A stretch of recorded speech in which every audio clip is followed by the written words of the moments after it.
ओम नमः शिवाय, ओम नमः शिवाय। हर हर बोले नमः शिवाय। नमः शिवाय ओम नमः शिवाय। हर हर भोले नमः शिवाय। नमः शिवाय, ओम नमः शिवाय। हर हर बोले नमः शिवाय। नमः शिवाय ओम नमः शिवाय। हर हर भोले नमः शिवाय। नमः शिवाय, ओम नमः शिवाय। हर हर बोले नमः शिवाय। नमः शिवाय ओम नमः शिवाय। हर हर भोले नमः शिवाय। नमः शिवाय, ओम नमः शिवाय। हर हर बोले नमः शिवाय। नमः शिवाय ओम नमः शिवाय। हर हर भोले नमः शिवाय। नमः शिवाय, ओम नमः शिवाय। हर हर बोले नमः शिवाय। नमः शिवाय ओम नमः शिवाय। हर हर भोले नमः शिवाय।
शिवाय ओम नमः शिवाय। हर हर भोले नमः शिवाय।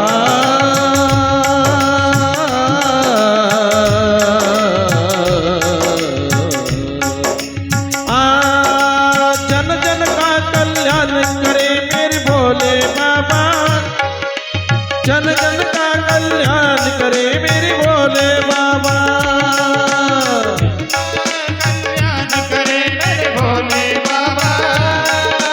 जन जन का कल्याण करे मेरे भोले बाबा।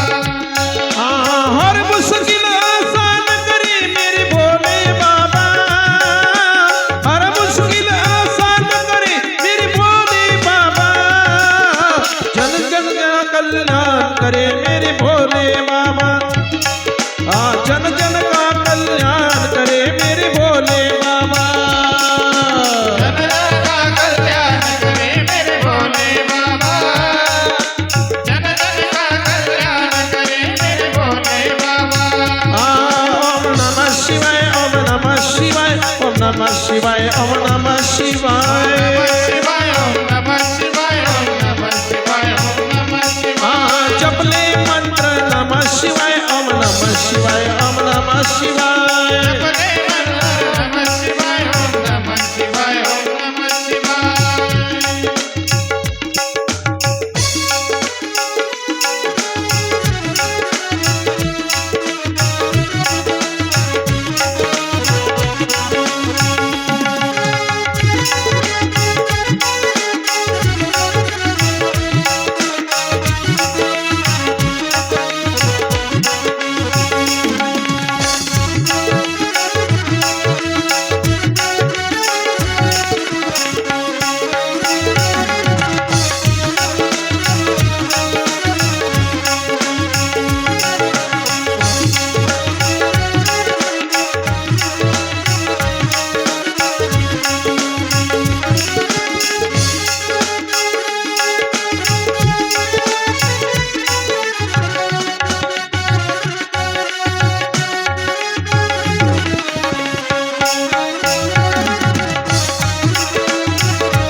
विघ्न विनाशक सुख दे दाता विघ्न विनाश सुख दे दाता विघ्न विनाशक सुख दे दाता सबको अभय का दान करे सबको अभय का दान करे मेरे भोले बाबा हर मुश्किल आसान करे मेरे भोले बाबा हर मुश्किल आसान करे मेरे भोले बाबा हर मुश्किल आसान करे मेरे भोले बाबा हर मुश्किल आसान करे मेरे भोले बाबा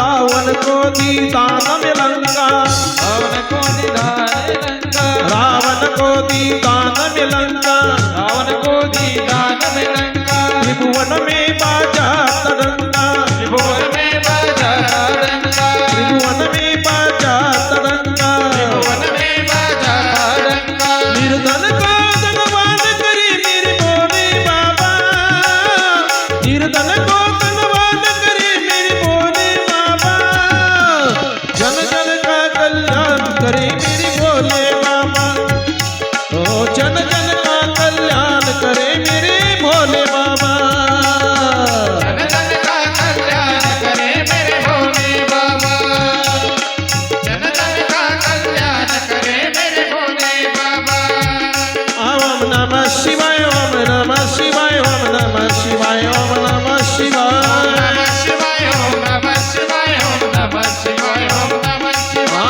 नमः शिवाय ओम नमः शिवाय ओम नमः शिवाय ओम नमः शिवाय नमः शिवाय ओम नमः शिवाय ओम नमः शिवाय ओम नमः शिवाय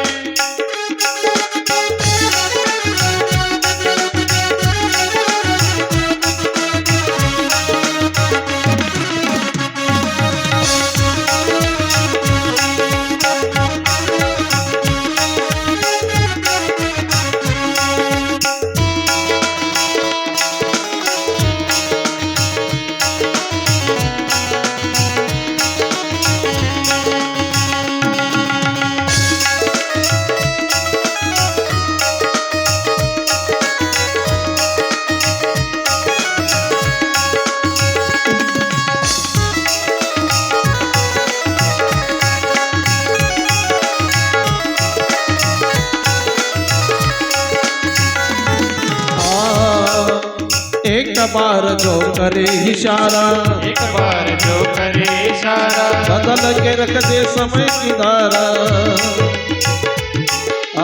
एक बार जो करे इशारा एक बार जो करे इशारा बदल के रख दे समय की धारा बदल के रख दे समय की धारा युग का निर्माण करे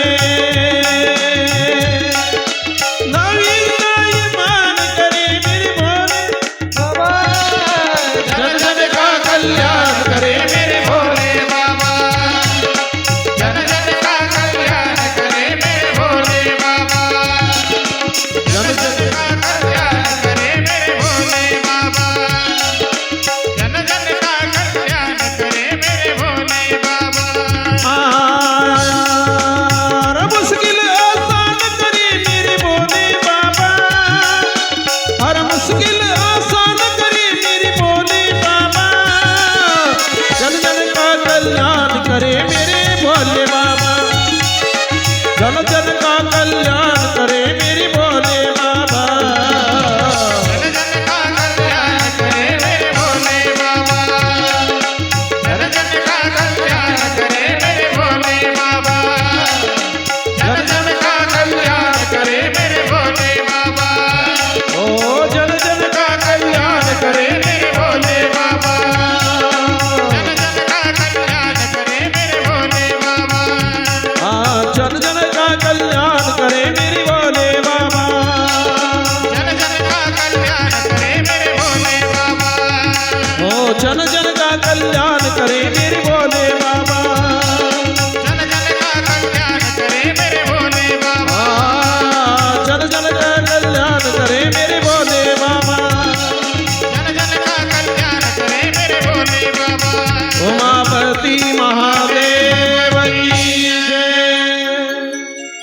पवन पुत्र हनुमान की शनेश्वर भगवान की आदिशक्ति जगदम्बा माता की आदिशक्ति मुक्ता बाई की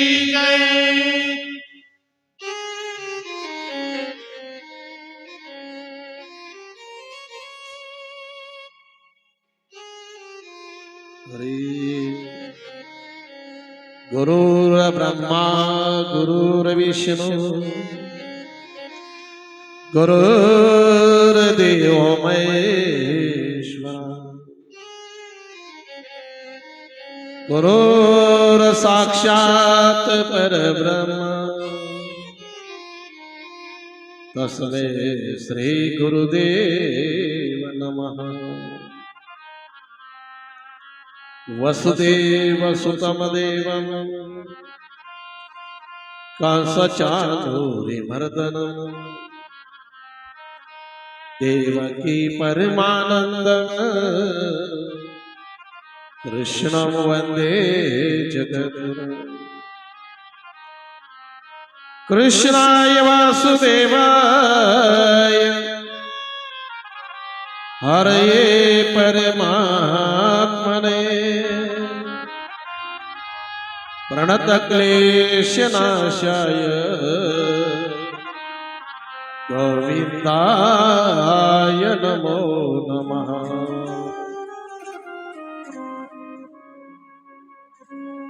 आय हनुमंत बिराजिए कथा कर्मति अनुसार प्रेम सहित गति धरु पधारिये पवन कुमार पवन तनय संकट हरण मंगल मूर्ति रूप राम लखन सीता सहित हृदय बसहु सुररूप मनोजय मारुत तुल्य वेगम जितेन्द्रियं बुद्धिमतां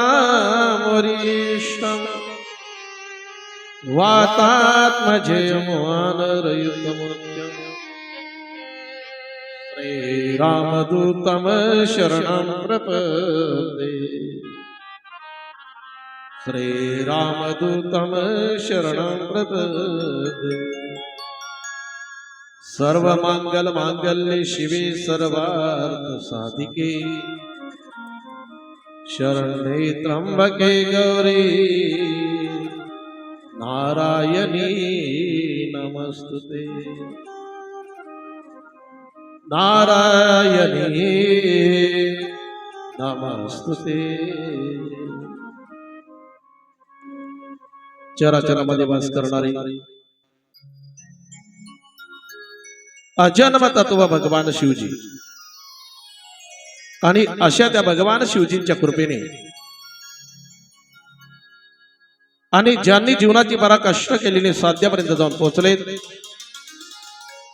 आणि साध्यापर्यंत जाऊन पोहोचल्यानंतरही ज्यांनी जगासाठी वाटचाल चालू ठेवली असे साधू संत यांच्या कृपा आशीर्वादाने आणि आपल्या सर्व भाविक भक्तांच्या प्रयत्नाने सहकार्याने आपल्या स्वतःच्या भाग्याने तसेच शिवशक्ती मंडळ यांच्या सुंदर अशा नियोजनाने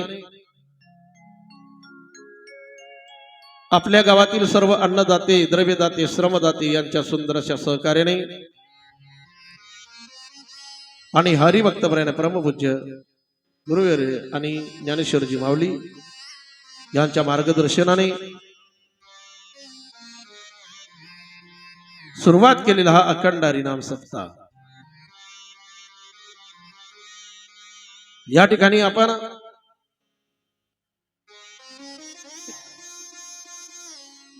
आणि भोलेनाथाच्या मंत्राचा अखंड जप करणारे साधक आहात. त्या मंत्रावरती आपला विश्वास आहे, भाव आहे. तसं पाहिलं तर आपल्या जपाच्या बाबतीमध्ये अखंड बाबतीमध्ये जर चिंतन केलं तर आपण चालत जरी असलो तरी जप होतो आपला. त्या शिवलिंगही आपल्याला सोडून नाही.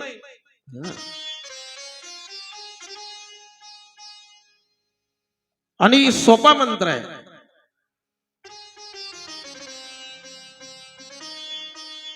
जेव्हा काहीच नव्हतं ना तेव्हा या ओम नावाच्या मंत्राची आणि काय उत्पत्ती झाली होती. आधी ध्वनी होता फक्त ओम, नंतर सर्व त्याच्यातून निघाल. आणि ओम शब्द उच्चारल्यानंतर एक सकारात्मक आणि ऊर्जा निर्माण होते, शांती मिळते. शांती देणारा हा मंत्र आहे. आणि अनादी कालापासून चालत आलेला हा ओम नमो शिवाय हा मंत्र आहे. शिवपुराणामध्ये ज्यांनी ज्यांनी साधना केली भोलेनाथांना प्रसन्न करण्यासाठी, तर शिवपुराणामध्ये या पुराणामध्ये ओम नमो शिवाय मंत्रच आलेला आहे. भगवान विष्णूंनी सुद्धा याच मंत्राचा जप केला, ब्रह्मदेवांनी सुद्धा याच मंत्राचा, देवता असेल दानव असेल या मंत्राचाच जप केला असं वर्णन आहे. आणि पंच अक्षरी हा मंत्र आहे. हा मंत्र जो आहे ना हा पंच अक्षरी मंत्र आहे.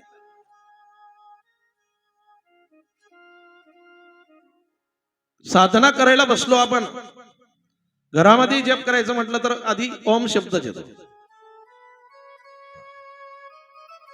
नारायणाचाही जप करायचा असेल तर काय म्हणतात संन्यासी लोकही, आता पुढे कुंभमेळा आहे तिथं जाऊन पाहा, प्रत्येकाच्या मुखामध्ये एकच शब्द राहील, ओम नमो नारायण. काय ओम नमो नारायण, नंतर नारायण, पण आधी काय ओम नमो नारायण, ओम नमो भगवते वासुदेवाय, आहे की नाही. आधी ओम लावावाच लागतो, ओम शिवाय भागत नाही, कारण ते अनाद कालापासून. आणि म्हणून कीर्तन जरी नसेल आपल्या सप्ताहामध्ये, निस्ती कथा असेल, पण तरी सुद्धा अखंड आहे, कारण हा जप अखंड चालू असतो आपल्या हृदयामध्ये. पण तो कसा अखंड असतो वगैरे हे पाहण्यासाठी त्याच्यासाठी आपल्याला दीक्षा घ्यावी लागते, गुरुमुखातून ते शिकावं लागते. आणि मग कळतं की कसा तो ओम नावाचा मंत्र चालू आहे आपला, तो ध्वनी.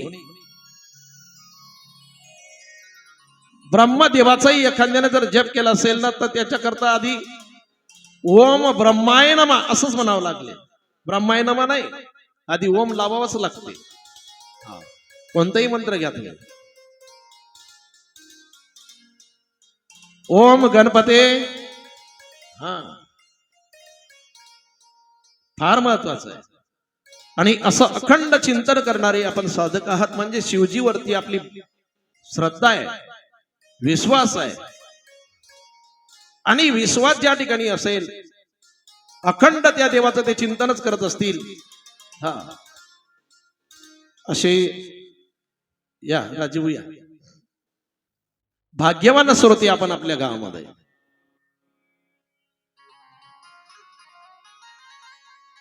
कालच्या सत्रामध्ये आपण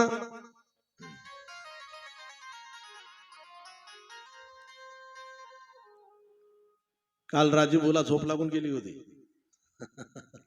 आणि मला झोपच लागली. म्हणलं तसं आहे, थंडीचे दिवस आहे, होतं ना तसं.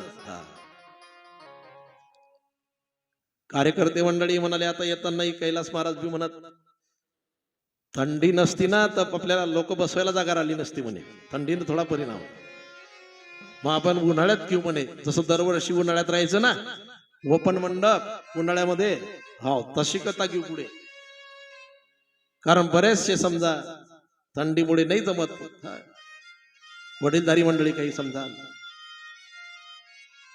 थंडी जास्तच पडली आहे की नाही, पण तरी सुद्धा तुमचे आभार मानावे लागेल की एवढ्या थंडीत सुद्धा तुम्ही आणि जसे श्रोते आहे आपले तसे कायम आहे, हे महत्वाचं आहे. हा उन्हाळ्यामध्ये जर दरवर्षासारखी कथा असती तर मग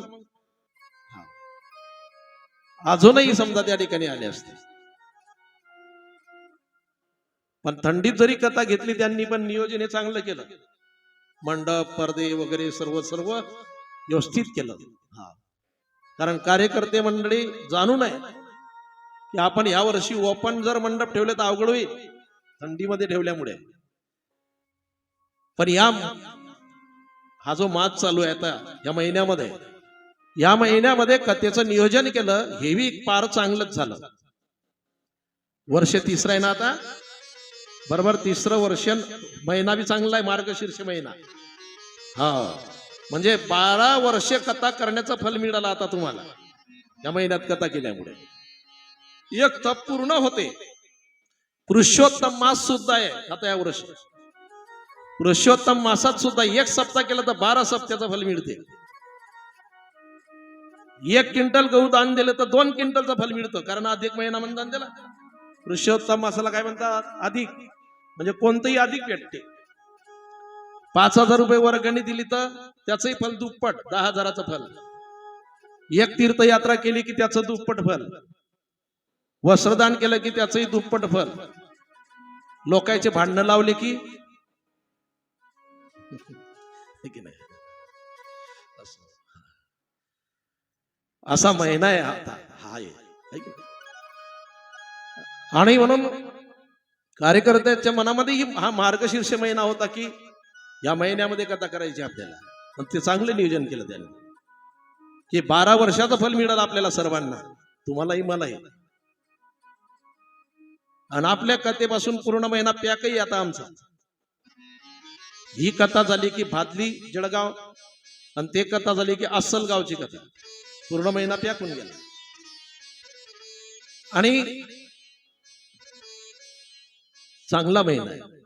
थंडी जरी वाजत असली ना, हा, म्हणजे तुम्हाला काही सांगायची गरज नाही, हे मुळात येताच तुम्ही. पण थंडी जरी वाजते पण तर तुम्ही येतात ना, कारण महिना चांगला आहे. हा, साधना करण्यासाठी महिना चांगला आहे. या महिन्यामध्ये जर भक्ती केली ना तर अधिक प्रिय भक्त वाटतो भोलेनाथांना. आनंदाची गोष्ट आहे.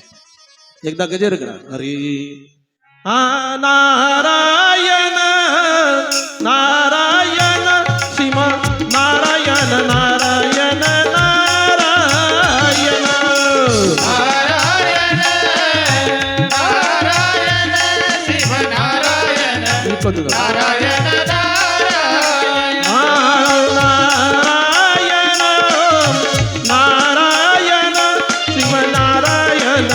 नारायण नारायण नारायण शिव नारायण नारायण लक्ष्मी नारायण नारायण नारायण लक्ष्मी नारायण नारायण नारायण लक्ष्मी नारायण नारायण नारायण गोपाल कृष्ण भगवान की जय. आणि सूतजी आणि 28,000 ऋषी यांच्या संवादामध्ये पुढील कथा पाहायला सुरुवात करू आपण. कालच्या प्रसंगामध्ये त्या रुंदेपासून 3 वनस्पती झाल्या, धात्री, मालती आणि तुलसी. धात्री मालती तिथंच ठेवल्या भगवान परमात्म्याने, आणि लक्ष्मी माताने तुलसीला आपल्या सोबत केलं. आणि नंतर ही तुलसी तिथून आली इकडे वैकुंठातून. वैकुंठाहून आली आणि धन्य तुलसी मावली.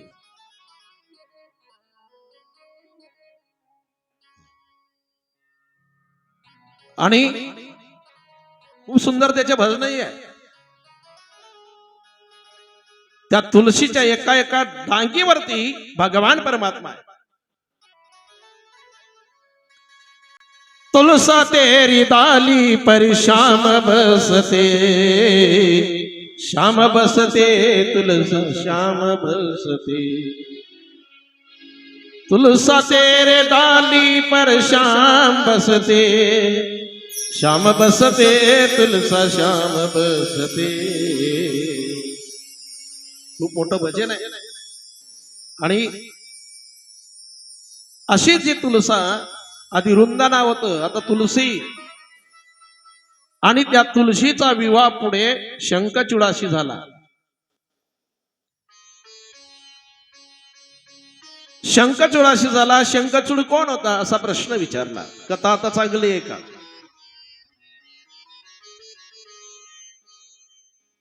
गोलोक धामामध्ये जसं पार्वती मातेच्या हट्टामुळे काशी नगरी वसवली महादेवांनी, लक्ष्मीच्या हट्टामुळे वैकुंठ आणि राधाच्या हट्टामुळे गोलोक धाम. आणि गोलोक धामामध्ये भगवान परमात्म्याला 2 पत्नी आहे. एकीचं नाव आहे राधा आणि एकीचं नाव आहे विरजा. राधा चरित्रही समजून घ्यावं लागेल.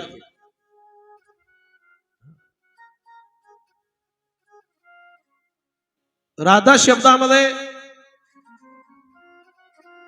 एवढी पावर आहे, एवढे शक्तिशाली मंत्र आहे राधा, कि राधा राधा कहने से पाप मिट जाता है, राधा राधा कहने से जीवन में सुख शांति आती है, राधा राधा कहने से दरिद्र धनवान बन जाता है, और राधा राधा कहने से घर में शांति आती है, और राधा राधा कहने से जन्म मरण का बंधन भी छूट जाता है. राधा शब्द. आणि एक पत्नी तिचं नाव आहे विरजा. नाव ध्यानात ठेवा. नाही लक्षात राहिलं तर मला विचारता वाटलं. अजून उद्यापर्यंत आहे मी. उद्या 10:30 पर्यंत आहे.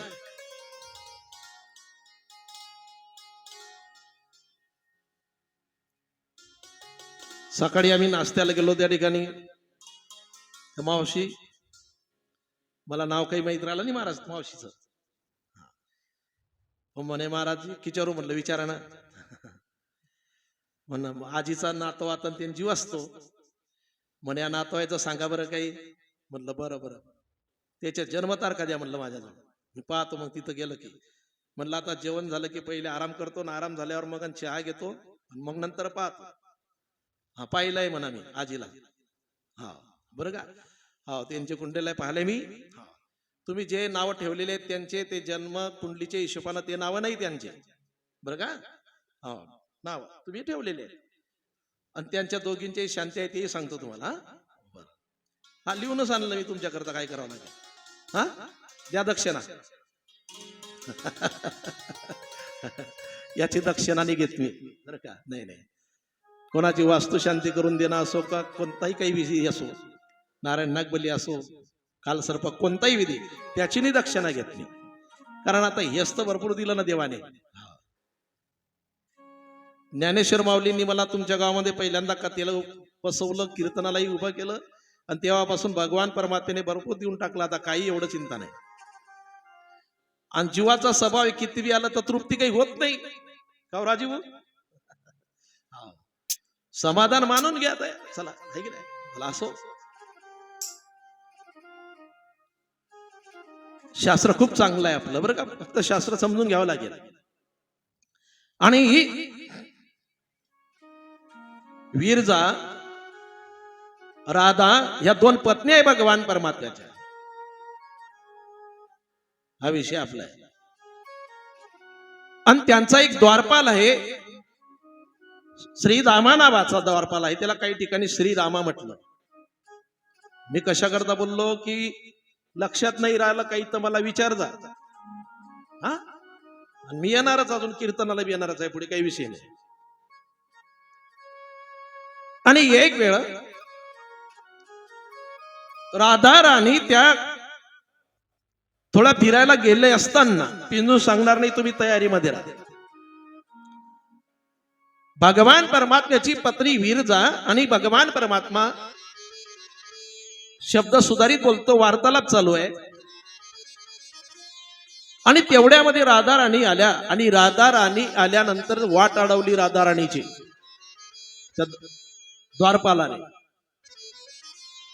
द्वारपालाने वाट अडवल्यानंतर राधा राणीने द्वारपालाला सांगितलं,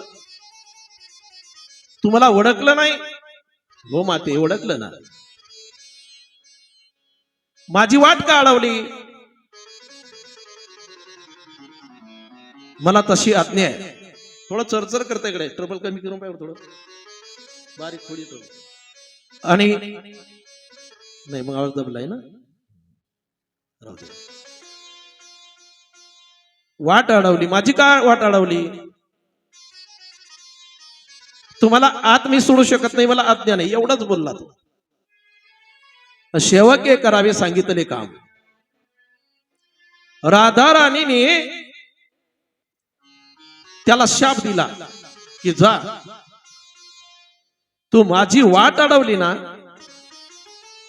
तुला पुढच्या जन्मामध्ये दैत्य व्हावं लागेल, असा शाप दिला. मग त्याने विचार केला की माझी काही चूक नसताना मला शाप दिला. त्यानेही द्वारपालाने शाप देऊन टाकला राधा राणीला. थोडा खोलेला, थोडा बेस कमी केला तरी चालेल, थोडा कमी करतो मग खोल. त्याने राधा राणीला शाप दिला की माते, काही कारण नसताना तुम्हाला शाप दिला ना, पण ज्या भगवान परमात्म्याशिवाय तू एक सेकंद राहू शकत नाही, एका सेकंदाचा वियोग तुला सहन होत नाही.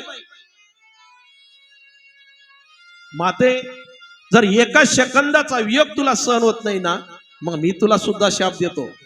मी देवाचा द्वारपाल असताना जर मी राक्षस व्हावा अशी तुमची इच्छा आहे, असा शाप मला दिला ना, मग तुम्ही सुद्धा भगवान परमात्म्याच्या वियोगामध्ये तळमळ करणार, तळपावं लागेल तुम्हाला. 100 वर्ष तुमची देवाची भेट होणार नाही. शाप दिला त्याने सुद्धा. राधा राणीची आणि देवाची 100 वर्ष ताटातूट झाली होती. आणि नंतर राधा राणीने विरजाला शाप दिला की सर्व घडलं असेल तर विरजामुळे. आणि विरजाला सांगितलं, जा तू सरिता होशील, कृप होशील, वात राशील. त्या राधा राणीच्या शापामुळे ते विरजा पुढे सूर्यकन्या झाली. सूर्याला पुत्र झाला यम, आणि कन्या झाली यमी. यमी आधी प्रत्येक देवाकडे गेली, माझ्या शिवा करा, माझ्या शिवा करा. पण मला सांगा, आता यमाच्या बहिणीशी कोणी विवाह करेल का? हा, बरोबर आहे की नाही? हा, आता बहीण यमाची आहे आणि यमाच्या बहिणीशी ज्याने लग्न केलं समजा, आणि भाऊ आला समजा बहिणीला घ्यायला घरी, मग आता कोण? हा, जो तो म्हणायचं नाही नाही तुझ्या शिवा करणार नाही, देवाकडे गेली, देवा माझ्या शिवा करा. देवाने सांगितलं तुझ्या शिवा करेल मी, द्वापारी युगामध्ये करेल, तुला वचन देतो, द्वापारी युगामध्ये तुझ्याशी मी विवाह करेल. आणि नंतर ती यमी आहे ना, ते यमी पुढे यमुना झाली. कोण झाली? यमुना. आणि तिलाच एक नाव पडले कालिंदी. हा, आणि त्या कालिंदीशी भगवान श्रीकृष्णांनी पुढे विवाह केला होता. 16,108 पत्न्यांमध्ये ज्या 8 पत्न्या ज्या आहेत ना, त्याच्यामध्ये कालिंदीचा उल्लेख आहे. तिच्याशी विवाह केला होता. राधाविषयी राधा राणीचा तर 100 वर्ष वियोग सहन करावा लागला. भगवान परमात्मा म्हणाले 100 वर्षानंतर काय होईना पण आपली भेट होणार, तू अवतार घे. हा, बराच भूमीमध्ये अवतार घे. राधा राणीने सांगितलं मी अवतार घ्यायला तयार आहे, पण माझा आवडता जो गोवर्धन पर्वत आहे, तो गोवर्धन पर्वत आधी कुठं होता? गोलोक धामामध्ये होता. पण देवाने राधा राणीसाठी तो गोवर्धन पर्वत आधी या ठिकाणी आणला आपल्याकरता, आणि नंतर राधा राणीने अवतार घेतला. आणि हा जो द्वारपाल होता याला शाप दिला, हा झाला शंखचूड नावाचा दैत्य.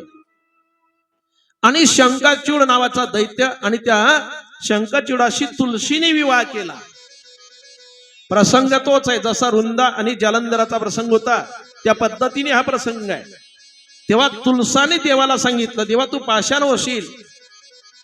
देवाने सांगितलं, तुलसे मी कायम तुझ्याजवळ राहणार, तुझा मी स्वीकार करेन. आणि त्यावेळेला तुळसा आणि देवाचं लग्न झाल्याशिवाय बाकीचे लग्न लागत नाही. आणि त्या तुळसाबाई पासून, तिच्या मुळापासून जे नदी निर्माण झाली, त्या नदीचं नाव आहे गंडकी नावाची नदी. हे तुलसी पासून निर्माण झालेली नदी आहे.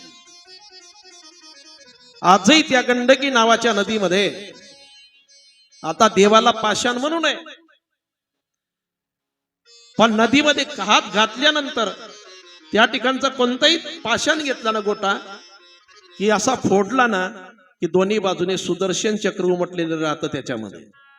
कोणताही दगड तुम्ही जाऊन पाहा. अयोध्या नगरीला जे राम मंदिर झालं, राम मंदिरामध्ये जे मूर्ती रामचंद्रांची बालमूर्ती त्या नदीतलाच पाषाण आणून बनवली. त्या नदीमध्ये त्या मॉनिटर सारखे काळे पाषाण दगड आहे. कोणताही गोल घेतला ना, दगड फोडला ना की मध्ये सुदर्शन चक्र दोन्ही बाजूने. याला कारण काय? हे भगवान परमात्म्याने दिलेलं जे वचन आहे तुळशीला की मी सतत तुझ्या जोड राहील, तिच्यापासून झालेली जी गंडकी नावाची नदी आहे. म्हणून भगवान विष्णूंनी प्रत्येक गोट्यामध्ये त्या ठिकाणी अवतार घेतला आणि ते प्रत्येक गोटा म्हणजे सुदर्शन. त्याचं कारण हे आहे. आणि आपल्या द्वारामध्ये सुद्धा तुळसाबाई जर असेल ना, आणि आपण जर तुळसाबाईला पाणी टाकलं तर डबल फायदा आहे. कंपनीवाले जाहिरात देताना काही 100 ग्रॅमवर 50 ग्रॅम फ्री है ना. थोडा खोल रे, शब्द समजून नाही राहिले. अजून कमी कर वाटल्यास. हरिओम हरिओम. हा तेच थोडा कमी कर. हरिओम जास्त रोजच्या सारखं राहू दे आपला. तुळसाबाईला पाणी टाकलं ना आपण की त्याचा फायदा होतो. तिथं देव आहे. तुळसाबाईला पाणी टाकलं म्हणजे ते पाणी देवालाही मिळतं. हा डबल फायदा आहे. त्याला कारण आहे नामा म्हणे ब्रह्मांड नायक, नाम म्हणे ब्रह्मांड नायक, म्हणे ब्रह्मांड नायक, नाम म्हणे ब्रह्मांड नायक, नाम म्हणे ब्रह्मांड नायक, नाम म्हणे ब्रह्मांड नायक, नाम म्हणे ब्रह्मांड नायक, नाम म्हणे ब्रह्मांड नायक. तुलसी जवळी उभा असे, जवळी उभा असे, हो तुलसी जवळी उभा असे, तुलसी जवळी उभा असे. नाम म्हणे ब्रह्मांड नायक, तुलसी जवळी उभा असे, नाम म्हणे ब्रह्मांड नायक, तुलसी जवळी उभा असे. नाम म्हणे ब्रह्मांड नायक, तुलसी जवळी उभा असे. नाम म्हणे ब्रह्मांड नायक, तुलसी जवळी उभा असे. आणि नामा म्हणे ब्रह्मांड नायक, तुळशी जवळी उभा असे. काय स्वरूपी भगवान परमात्मा त्या तुळशीच्या जवळ आहे. आणि शिवपुराण हे सर्वात मोठं पुराण असल्यामुळे सर्व कथा घ्यायच्या आपल्याला. काही करता थोडक्यात लक्षात आलं की पुढे चालायचं आहे. कारण उद्या ग्रंथपूजन आहे, उद्या ग्रंथपूजन आहे. आणि गंडकी नावाची नदी सुद्धा तुम्ही तीर्थयात्रेला गेले ना तर पाहायला मिळेल तुम्हाला. पुढे चिंतन आहे तीर्थयात्रेला. आणि तुम्हाला काही जायची इच्छा झाल्यानंतर कुठं शोधायची गरज नाही, गावातूनच माऊली घेऊन जातात तुम्हाला. आता पुढे शिवरात्र झाल्यानंतर 2 दिवसानंतर, शिवरात्र झाली ना की 2 दिवसानंतर गंगासागरला जायचंय दर्शनाला. मग ज्या भाविकांना गंगासागरला जायचं असेल त्यांनी पैसे माझ्याजवळ द्या, नाही तर राजीव उजो द्या. आपले कडूदादा आहेत ना, कडूदादांजवळ नाव लिहून देतात. आणि गंगासागर जमलं तर आम्ही बी येऊन जाऊ बरं का. या ठिकाणी आपण भोलेनाथांचं चरित्र पाहत असताना, कारण अनेक पुराणातील कथा याच्यामध्ये आल्या. कारण प्रत्येक चरित्राशी संबंध आहे भोलेनाथांचा. कारण भोलेनाथाच्या आज्ञेने सर्व घडत आहे. प्रत्येक अवतार त्याच्या इच्छेनेच आहे. हा. सर्व देवांचे अवतार झाले, अवतार संपले, पण भोलेनाथांचं म्हटलं तर अजन्म तत्व आहे. सर्व देवांचे माता पिता सुद्धा माहिती आहे, पण भोलेनाथांचे माता पिता कोणालाच माहिती नाही, कारण ते अजन्म तत्व आहे. आणि एक वेळचा प्रसंग आहे. सूतजी शौनकांनी 88,000 ऋषीला सांगतात की ते एवढं भोळं दैवत आहे. दैत्यांना सुद्धा प्रसन्न झालं, देवतांनाही प्रसन्न झालं, तर दानवांनाही प्रसन्न झालं.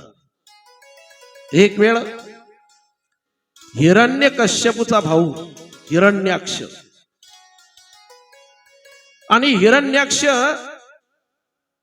म्हणजे भगवान विष्णूंनी वराह रूप घेऊन त्याचा वध केला होता तो हिरण्याक्ष भागवत कथेमध्ये. इथं तेवढी कथा आलेली नाही. आणि त्या हिरण्याक्षाला पुत्र संतान नाही, आणि पुत्र संतान नसल्यामुळे भोलेनाथांची आणि आराधना करायला त्याने सुरुवात केली. रानामध्ये गेला आणि खरतड तपश्चर्या त्याने करायला सुरुवात केली. ओ नमः शिवाय, हर हर बोले नमः शिवाय, नमः शिवाय, ओम नमः शिवाय, हर हर बोले नमः शिवाय. नमः शिवाय, ओम नमः शिवाय, हर हर बोले नमः शिवाय. नमः शिवाय, ओम नमः शिवाय, हर हर बोले नमः शिवाय. हर हर बोले नमः शिवाय, हरि हरि बोले नमः शिवाय. हर बोले नमः शिवाय, हर हर बोले नमः शिवाय. नमः शिवाय, ओम नमः शिवाय, हर हर बोले नमः शिवाय. नमः शिवाय, ओम नमः शिवाय, हर हर बोले नमः शिवाय. आणि हिरण्याक्षाने भोलेनाथांची आराधना केली आणि भोलेनाथांनी त्याला दर्शन दिलं. काय इच्छा आहे तुझी? म्हणणं त्याने सांगितलं की मला पुत्र नाही, मला पुत्र पाहिजे. शिवपुराणामध्ये सांगितलं की एखाद्याच्या जीवनामध्ये पुत्र संतान नसेल आणि त्याने जर भाव ठेवला भोलेनाथांवरती, तर त्याची ते सुद्धा इच्छा पूर्ण होते. हा अंधश्रद्धेचा विषय नाही. आणि हिरण्याक्षाने तसं सांगितल्यानंतर देव काही विसरत नाही. जीव विसरून जातो काम झालं की, पण देव नाही विसरत. एवढंच आहे की आपल्या आधी दुसऱ्याला मिळू शकतं, नंतर आपल्याला मिळेल. योग्य वेळ आली की सर्वांची इच्छा पूर्ण होते, काही विषय नाही. आणि एक वेळा पार्वती मातेने डोळे बंद केले महादेवांचे, आणि त्याच्यातून काही घामाचे बुंद पडल्यानंतर एक बालक निर्माण झालं तिथं. पण बालक निर्माण झालं ते दोन्ही डोळ्याने आंधळ, दोन्ही डोळ्याने आंधळ. आता याचं नाव काय ठेवायचं? भोलेनाथांनी त्याचं नाव ठेवलं अंधकासूर. काय नाव दिलं त्याला? आंधळ होतं तर अंधकासूर म्हटलं त्याला. कारण भोलेनाथांनी नियोजन केलं की कोणाला द्यायचं, मग हिरण्याक्ष जो आहे ना त्याला द्यायचं. तो दैत्य आहे म्हणून त्याचं नाव अंधकासूर ठेवलं आणि ते बाळ दिलं हिरण्याक्षाला. आणि नंतर पुढे वराह रूप घेतल्यानंतर भगवान परमात्म्याने त्याचा वध केल्यानंतर प्रसंग असा आहे, प्रल्हादाच्या आधीचा विषय. मग हे 3 पुत्र होते हिरण्यकश्यपूचे, अनुल्लाद, लाद, सल्लाद. हे त्याला त्रास देऊ लागले. हा, त्याला राज खजिन्यातलं काही दिलं नाही, त्याला कोणतंही राज्य दिलं नाही. मग तो अंधकासूर एका शिवालयामध्ये गेला. डोळे नाही, काही नाही. शिवालयामध्ये गेल्यानंतर त्याने त्या ठिकाणी भक्ती करायला सुरुवात केली भोलेनाथांची. आणि भोलेनाथांची त्या ठिकाणी भक्ती करायला सुरुवात केल्यानंतर भोलेनाथांनी त्याला काय पाहिजे विचारलं. भोलेनाथांना सांगितलं त्याने की मला दृष्टी पाहिजे. भोलेनाथांनी त्याला दृष्टी दिली, त्याला राज्य सुद्धा दिलं आणि त्या नगरीचा राजा सुद्धा त्याला बनवलं. भोलेनाथाची कृपा झाल्यानंतर काय होत नाही. एखाद्याला दृष्टी नसेल, दृष्टी येईल. म्हणजे याचा अर्थ असा नाही की एखादं जन्मत आंधळ असलं की शिवपुराण ऐकलं की मग लाईक दिसायला लागेल. हा, असाही अर्थ लावू नका, है की नाही. या ठिकाणी आपण दृष्टी देणार आहे. कारण काकड्यातही म्हणतो ना आपण, पांगुड झालो देवा, है की नाही. बऱ्याच अभंगामध्ये वर्ण आहे.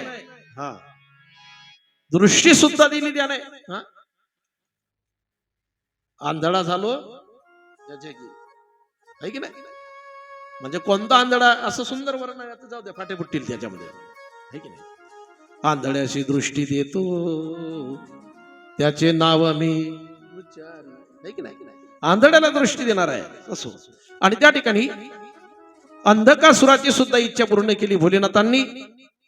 आणि नंतर पुढे सूतजी आणि शौनक यांच्या संवादामध्ये सूतजींनी सांगायला सुरुवात केली की एक बाणासूर नावाचा दैत्य आहे. त्याचं नाव काय? बाणासूर. आणि बाणासुराला सुद्धा वरदान दिलं होतं देवाने की मी तुझंही रक्षण करेल आणि तुझ्या नगरीचं सुद्धा रक्षण करेल. भोलेनाथांनी वचन दिलं होतं. भगवान श्रीकृष्णांचा नातू, त्याचं नाव आहे अनिरुद्ध. आणि बाणासुराची कन्या, तिचं नाव आहे उष्या. ही कथा तुम्ही भागवत कथेमध्ये सुद्धा ऐकलेली आहे. आणि उष्याने स्वप्नामध्ये अनिरुद्धाला पाहिलं, त्याला पती मानलं. सकाळ झाल्यानंतर तिचं लक्ष लागत नव्हतं, तेव्हा तिची एक मैत्रीण होती चित्रलेखा. तिला सांगितलं तिने की स्वप्नामध्ये एक राजकुमार पाहिला मी, त्याला पती सुद्धा मानलं. कोणाचा पुत्र आहे माहित नाही. मग चित्रलेखाने एक एक चित्र काढायला सुरुवात केली. एक एक चित्र काढते आणि नंतर वसुदेवाचं चित्र काढलं, म्हणे याच्यासारखं पण हा नाही. नंतर श्रीकृष्णाचं चित्र काढलं, म्हणे यांच्यासारखे पण हे नाही. त्याच्यानंतर प्रद्युम्नाचं चित्र काढलं, म्हणे हा नाही, याच्यासारखा होता. आणि अनिरुद्धाचं चित्र काढल्यानंतर म्हणे हो हाच होता. तेव्हा चित्रलेखाने काय केलं, मायावी होती चित्रलेखा, या अनिरुद्धाला महालातून झोपेमध्येच नेलं आणि बाणासुराची कन्या उषा तिच्या महालामध्ये दोघांची भेट करून दिली. अनिरुद्ध तिथं राहायला लागला. पण एक दिवस त्यात अनिरुद्धाचा बोलण्याचा आवाज महालाच्या बाहेर आला. सेवकांनी जाऊन सांगितलं बाणासुराला की आपल्या राजकन्येच्या महालातून कोणातरी परपुरुषाचा आवाज येतोय. जाऊन पाहिलं तर त्या ठिकाणी अनिरुद्ध आहे. बंदिस्त केलं त्याला. आणि भगवान श्रीकृष्ण सैन्य घेऊन बाणासुराला मारण्यासाठी निघाले, म्हणजे नातवाची सोडवण करण्यासाठी. बाणासुराच्या नगराची जबाबदारी, बाणासुराची जबाबदारी भोलेनाथाने घेतली होती की मी तुझ्या नगराचंही रक्षण करेल आणि तुझंही रक्षण करेल. जसे भगवान श्रीकृष्ण आले रथामध्ये बसून सैन्य घेऊन, मध्ये रथ आळवा लावला भोलेनाथांनी. भगवान श्रीकृष्ण म्हणाले जय हरी, म्हणे जय हरी राहू दे, आता आधी युद्ध करा. भगवान श्रीकृष्ण म्हणतात की तुमचं माझं युद्ध? म्हणे हो, कारण तुम्ही माझ्या भक्ताला मारायला आले, बाणासुराला. मग आधी माझ्याशी युद्ध करावं लागेल, नंतर त्याला मारावं लागेल तुम्हाला. भगवान श्रीकृष्णांनी विचार केला तिथं की काही झालं तरी आपण भोलेनाथांवरती विजय मिळू शकत नाही. पण भगवान श्रीकृष्णांनी एक युक्ती केली. भात्यामध्ये एक अस्त्र होतं, जीवास्त्र नावाचं अस्त्र. हा, आणि त्या जीवास्त्र नावाचं अस्त्र भोलेनाथांवरती सोडलं भगवान श्रीकृष्णांनी. सोडल्यानंतर भोलेनाथला जांभळी यायला लागली. जांभळी आली की कोण येतं? है की नाही? एक वेळचा प्रसंग आहे रामायणामध्ये.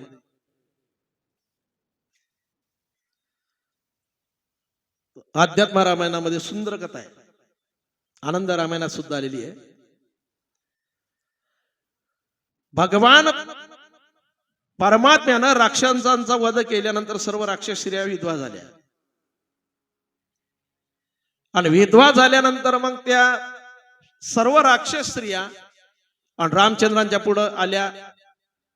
त्याच्यामध्ये अध्यक्षपद होतं कुंभकर्णाच्या पत्नीकडं. तिचं नाव होतं निद्रा देवी. काय नाव होतं? निद्रा देवी. आणि निद्रा म्हणजे झोप. निद्रा देवीने रामचंद्रांना सांगितलं, हे देवा, तू आम्हाला विधवा केलं ना, मग आम्ही सुद्धा प्रतिज्ञा करतो की जिथं जिथं तुझी कथा राहील तिथं तिथं आम्ही येणार आणि तुझ्या भक्तांना त्रास देणार. आणि निद्रा देवीने सांगितलं, मी एकटी येणार नाही म्हणे. म्हणून ते पहिली एकटी येत नाही, आधी कोण पाठवते? ते तिची बहीण पाठवते, जांभळी. ही पहिली बहीण आहे तिची.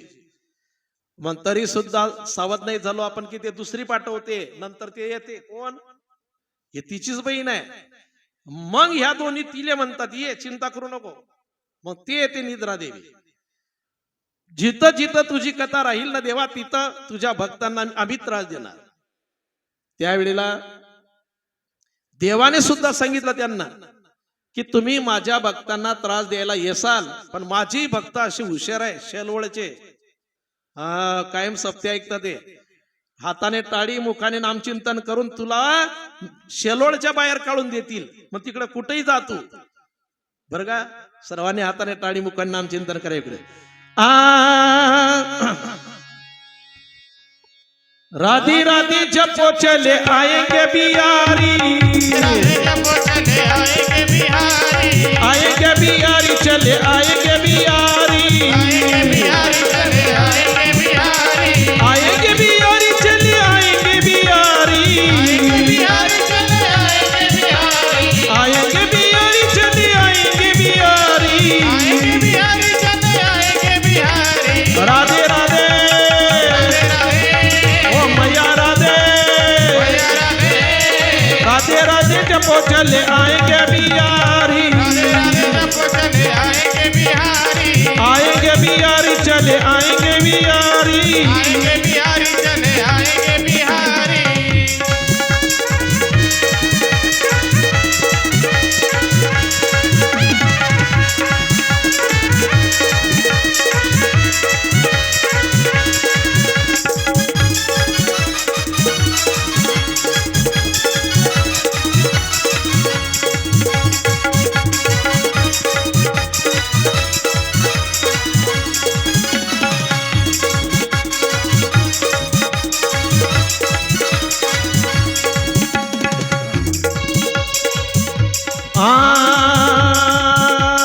राधा रानी चंदा तो चकोर है बिहारी, राधा रानी चंदा चकोर है बिहारी, राधा रानी चंदा तो चकोर है बिहारी, रानी चंदा तो चकोर है बिहारी, राधा रानी मिसरी तो स्वाद है बिहारी, मिसरी तो स्वाद है बिहारी, राधा रानी चंदा तो चकोर है बिहारी, राधा रानी चंदा तो चकोर है बिहारी, राधा रानी मिसरी तो स्वाद है बिहारी, राधा रानी मिसरी तो स्वाद है बिहारी. राधे राधे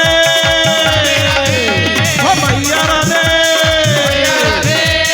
राधे राधे जपो चले आएंगे बिहारी,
भोलेनाथांवरती ते अस्त्र सोडलं भगवान श्रीकृष्णांनी, जीवास्त्र नावाचं अस्त्र. आणि भोलेनाथांना झोप लागली. आता त्या अस्त्राची पावर काही जास्त वेळ राहत नाही. हा, पण तेवढ्यामध्ये काय केलं भगवान श्रीकृष्णांनी, त्या बाणासुराला 1000 हात होते ना, 2च ठेवले आणि बाकीचे सर्व हात छेदन करून टाकले. मारलं नाही. सुतजींनी बाणासुराचे हात 2च ठेवले, बाकीचे छेदन केले असं सांगितल्यानंतर ऋषी मुनींनी त्यांना प्रश्न केला की त्याला जिवंत का ठेवलं, मारलं का नाही? हा, त्याला जिवंत ठेवलं, मारलं नाही. त्याचं कारण आहे, कारण देवाने प्रल्हादाला वचन दिलं होतं. जेव्हा हिरण्यकश्यपूचा वध केला होता तेव्हा देवाने प्रल्हादाला विचारलं होते, प्रल्हादा काही इच्छा आहे सांग. प्रल्हादाने सांगितलं होतं की देवा, माझ्या पित्याने खूप पाप केलं,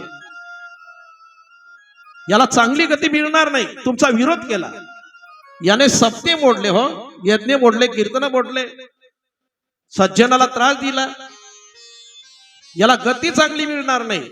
पण देवा, तुमची कृपा झाल्यानंतर काय होणार नाही, आणि त्यांचा उद्धार करण्याची जबाबदारी माझ्यावर आहे. बाप कसाही असू द्या, हो हा, तर शेवटी तो माझा बाप आहे, त्याचा उद्धार झाला पाहिजे.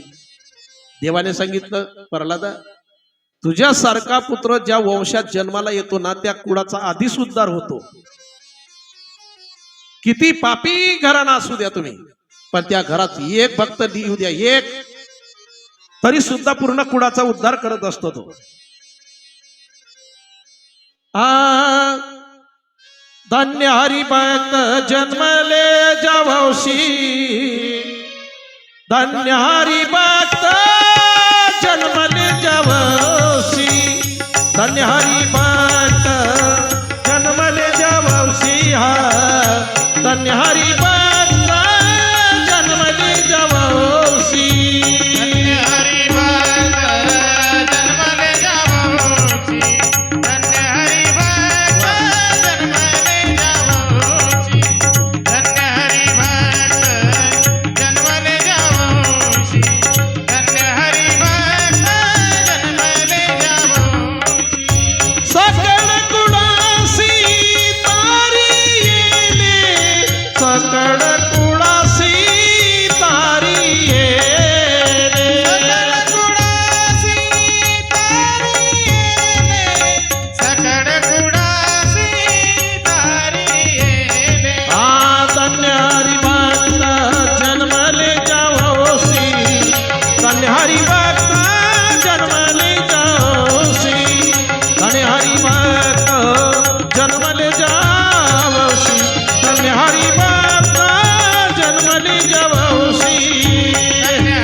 कथा करता करता करता करता धोंडूबाबाची नारीगुची मला आठवण झाली. बरं का, व्यवहार चालाय, म्हटलं चला त्यांच्या आठवणीत एक म्हणून टाका तर जुनी आठवण. आणि म्हातारं होतं पण खूप आवाज आला होता. शेवटी आठवणी फार महत्वाच्या आहे. एक जरी वंशामध्ये हरिभक्त असेल, एक तरी तो पूर्ण कुळाचा उद्धार करत असतो. देवाने सांगितलं, तुला चिंता करायची गरज नाही प्रल्हादा, परत काही मागायचं असेल ते मागून घे. कथा चांगली आहे का, थंडी वाजत असेल, समजा झोपेत असेल, मग कथेकडे लक्ष द्या. कथेकडे चांगलं लक्ष दिल्याशिवाय तुम्हाला कथेची साखळी लक्षात येणार नाही.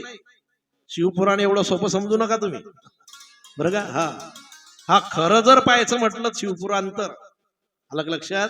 हा, आणि परत तुला काही मागायचं असेल तर माग. तेव्हा त्याने मागितलं की देवा, आतापर्यंत तुम्ही माझ्या वंशामध्ये तुमचा अपराध केल्यानंतर मारला असेल कुणालाही, माझे पित्याला मारलं, पण यापुढे माझ्या वंशामध्ये तुमचा कोणी कितीही अपराध केला तरी त्याला तुम्ही मारायचं नाही, मारायचं नाही. हा, वाटल्या दंड दिला तरी चालतं, पण मारायचं नाही.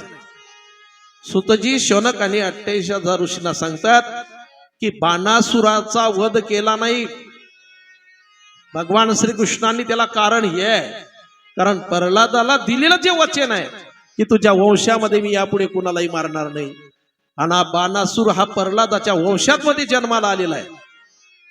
कश्यपाचा पुत्र हिरण्यकश्यप, हिरण्यकश्यपूचा पुत्र प्रल्हाद, प्रल्हादचा पुत्र विरोचन, बर का. आणि त्या ठिकाणी विरोचनचा बळी, दाता बळी, 3 पावलं भूमी देणारा. आता कोणती 3 पावलं भूमी? खूप सुंदर चिंतन आहे भागवत कथेमध्ये. हे नाही भूमी दिली, हे भूमी आपली थोडी, हे त्याचीच आहे. मग आपली भूमी आहे 3 पावलं. 3 पावलं भूमी आपली आहे, आपली भूमी द्यावी लागते 3 पावलं. पाहू पुढे आता आपण एखाद्या वेळेला भागवत कथा असली तर, बरं का. आणि त्या बळीचा पुत्र पुढे बाणासुर आहे म्हणून मारलं नाही. वचन दिलं होतं देवाला, देवाने प्रल्हादाला, म्हणून जिवंत ठेवलं. आणि नंतर भोलेनाथ त्या ठिकाणी त्या अस्त्राची पॉवर कमी झाल्यानंतर पाहतात तर बाणासुराचे 1,000 होते, 2च राहिले. भगवान शिवजींनी सुद्धा सांगितलं की बाणासुरा जाऊ दे, जे झालं ते झालं, कारण मला तूही प्रिय आहे, कृष्णही प्रिय आहे. मग त्यापेक्षा युद्ध करण्यापेक्षा एक काम कर, तुझी जी कन्या आहे ना उषा, कृष्णाच्या नातवाला देऊन टाक, म्हणजे युद्धाचं काम नाही. आणि भोलेनाथांनी तो संबंध जोडला असं म्हणा आपल्या भाषेमध्ये. संबंध होतात ना हो. आता लोक म्हणतात संबंधच निवडून राहिला, होत काऊन नाही? जोडणारे चांगले पाठवा तुम्ही, झाल्याशिवाय राहणार नाही, है की नाही. लोक आता एवढे हुशार व्हायले, मोबाईल आहे आता प्रत्येकाच्या जवळ. तो जमाना गेला हो बऱ्याचशा गोष्टी. आमच्या गावात एका म्हाताऱ्यानं काय केलं होतं, पाहुणे पाहायला आले मुलाला, तर दुसऱ्याचीच बागाई शेती दाखवून दिली होती, दुसऱ्याचीच. पण आता तसं राहिलं नाही, नाही नाही नाही नाही, सर्वच ऑनलाईन हो आता, आहे की नाही. आणि जे मुलं दुसऱ्याच्या लग्नामध्ये दारू पिऊन नाचतात त्याचे लग्न लवकर होतात. चुकलं वाटते मग ना. आता व्हिडिओ शूटिंग राहते ना, गावगावला व्हिडिओ शूटिंग जाते, आहे की नाही, तर प्रचार होऊन जातो तसा. चला आता हे ज्यांना सांगायला पाहिजे ते काही इकडे येत नाही, तुम्हाला काही सांगून उपयोग नाही, आहे की नाही. आजही लोक संपत्ती पाहत नाही बरं का, संपत्ती नाही पाहत हो. माझ्यापेक्षा तुम्हाला जास्त माहिती आहे. भोलेनाथाने संबंध जोडला या ठिकाणी, सांगण्यासाठी भरपूर आहे पण आपल्याला वेळ बी कमी आहे आता, कारण उद्या ग्रंथपूजन आहे आपलं, ग्रंथाची सांगत आहे उद्या. आता उद्या जर काही राहिलं तर परवा पाहू बा, असं काही नाही आहे की नाही. आणि बाणासुराने उषा आणि अनिरुद्धाचा आणि विवाह करून दिला, असे ते भगवान शिवजी सुतजी म्हणतात. आणि नंतर पुढे सुतजींनी शौनकांनी 28,000 ऋषींना कथा सांगायला सुरुवात केली की एक महिषासुर नावाचा दैत्य आहे, आणि महिषासुर नावाचा दैत्य त्याने तपश्चर्या केली, वरदान मागितलं की मला अमर व्हायचंय. त्यावेळेला त्याला सांगितलं अमर कुणालाही होता येत नाही, ब्रह्मदेवाने सांगितलं, मरण प्रत्येकाला आहे. म्हणे मला मरण येईलच ना, तर मला काम वासनेच्या अधीन गेलेली स्त्री किंवा पुरुष यांच्या हातून मरण नको आहे. काम वासनेच्या अधीन गेलेली स्त्री किंवा पुरुष यांच्या हातून माझा मृत्यू होऊ नये. तथास्तु. आता भीती राहिली का त्याला? आता भीतीच राहिली नाही.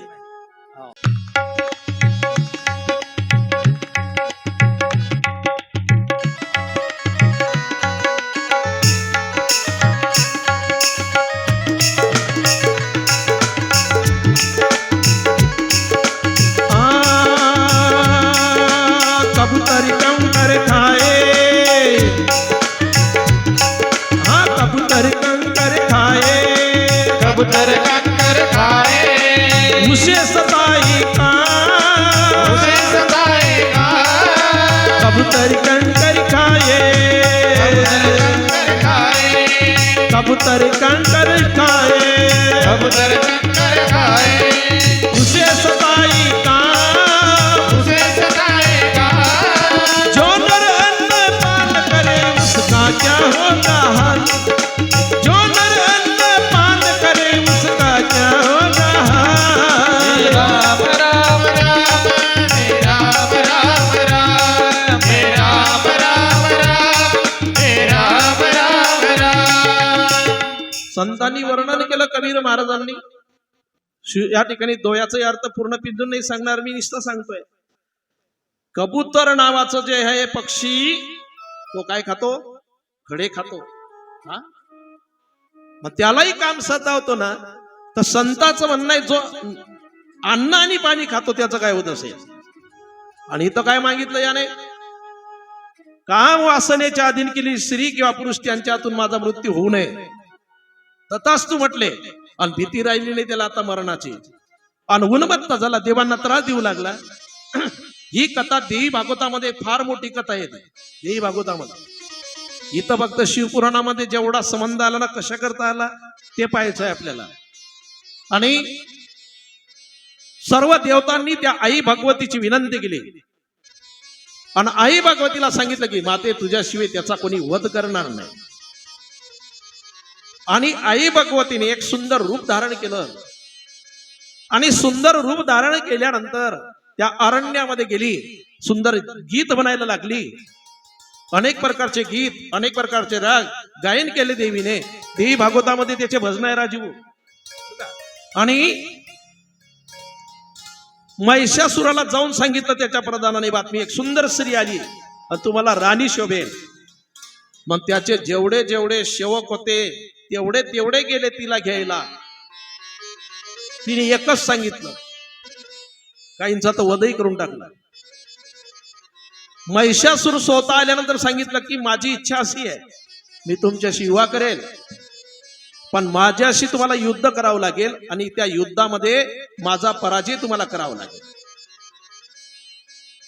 एवढा खेळ का केला त्या अधिक शक्तीने कारण आधी शक्तीला माहिती होतं त्याला अजून एक वरदान मागितलं होतं माझी इच्छा असेल तर युद्धाला माझी इच्छा नसेल तर नाही माझी याची युद्धासाठी इच्छा व्हायला पाहिजे ना हो हा खेळ रचला मग त्यावेळेला त्याने सांगितलं एवढीच इच्छा मी युद्ध करावं तुझ्याशी म्हणे हो आता महिषासुराला वाटलं चांगले चांगले बलवान जर आपण त्या ठिकाणी युद्धामध्ये हा त्याचा पराजय केला तर स्त्री काय करणार हा तुझ्याशी युद्ध मी करणार आणि त्या युद्धामध्ये आई भगवतीने आता यात महिषासुराचा एक सुंदर इतिहास आहे जास्त पिंजूंनी सांगणार मी तुम्हाला पण म्हशीच्या पोटी याचा जन्म झाला होता म्हणून याला नाव दिलं होतं महिषासुर सुंदर कथा आहे आई भगवतीने त्या महिषासुराने अनेक रूप धारण केले आणि नंतर त्या महिषासुराचा त्या ठिकाणी वध केला वनी आई मारीला महिषासुर वनी आई मारीला महिषासुर वनी आई मारीला महिषासुर वनी आई मारीला महिषासुर आणि संहार झाला आकार केला दैत्यांना बेजार वनी आई मारीला महिषासुर वनी आई मारीला महिषासुर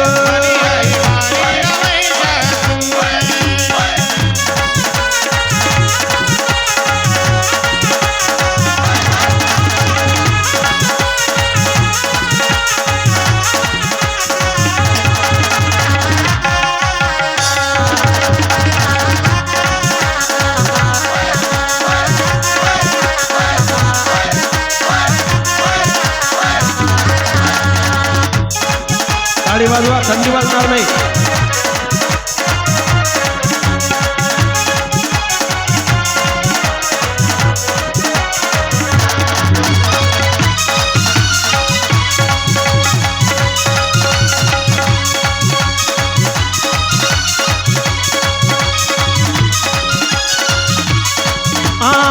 दैत्य बारी उन्नमत होता ब्रह्म विष्णू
महिषासुर पुढे पडू लागे चंडिका मग तयाच्या मागे चंडिका मग तयाच्या मागे चंडिका मग तयाच्या मागे महिषासुर पुढे पडू लागे चंडिका मग तयाच्या मागे चंडिका मग तयाच्या मागे चंडिका मग तयाच्या मागे दडगत नाही मानेवर पाय दडगत नाही मानेवरी पाय मुडक छाटताना रक्ताची धार वनी आई हरीला महिषासुर मारीला महिषासुर वनी आई मारीला महिषासुर मारीला महिषासुर हारानी सार झाला आकार आणि सहार झाला आकार त्याला दैत्या नावे घर वनी आई मारीला महिषासुर मारीला महिषासुर वनी आई मारीला महिषासुर मारीला महिषासुर वनी आई मारीला महिषासुर मारीला महिषासुर वनी आई मारीला महिषासुर मारीला महिषासुर वनी आई मारीला महिषासुर मारीला महिषासुर जगदंबा माता की हर हर हर हर हर हर आणि असा तो महिषासूर आई भगवतीने त्याचा वध केल्यानंतर त्याचा एक पुत्र आहे त्याचं नाव आहे गजासूर आणि गजासूर सुद्धा त्या ठिकाणी त्यालाही वरदान प्राप्त झाल्यानंतर तोही उन्मत्त झाला देवतांनी भोलेनाथांची विनंती केली आणि भोलेनाथांनी त्या गजासुराचा वध केला आणि गजासुराला शेवटची इच्छा विचारली की तुझी काय इच्छा सांग त्या गजासुराला तो हत्तीचंही रूप घ्यायचा म्हणून त्याला गजासूर म्हटलेलं आहे आणि गजासुराला विचारला तुझी शेवटची इच्छा काय तेव्हा गजासुराने एकच सांगितलं की भोलेनाथा मला मरायचं दुःख नाही पण तुमच्या हातून मला मरण आलं ना हे माझं भाग्य आहे आता एक माझं आणि एक माझी एक विनंती आहे की माझं जे चर्म आहे ना या चर्माचा तुम्ही स्वीकार करा व्याघ्रांबराचा स्वीकार केला ना तुम्ही तसं माझ्या चर्माचा सुद्धा स्वीकार करा आणि तेव्हापासून त्या गजासुराचा चर्म सुद्धा त्याचा स्वीकार केला भोलेनाथांनी म्हणून संतांनी त्याचं वर्णन केलं गज चर्म व्याघ्रांबर गज चर्म व्याघ्रांबर चर्म व्याघ्रांबर चर्म व्याघ्रांबर कंठी शोभे वासुकियार कंठी शोभे वासुकियार चर्म व्याघ्रांबर चर्म व्याघ्रांबर शोभे वासुकिहार कंठी शोभे वासुकिहार चर्म व्याघ्रांबर चर्म व्याघ्रांबर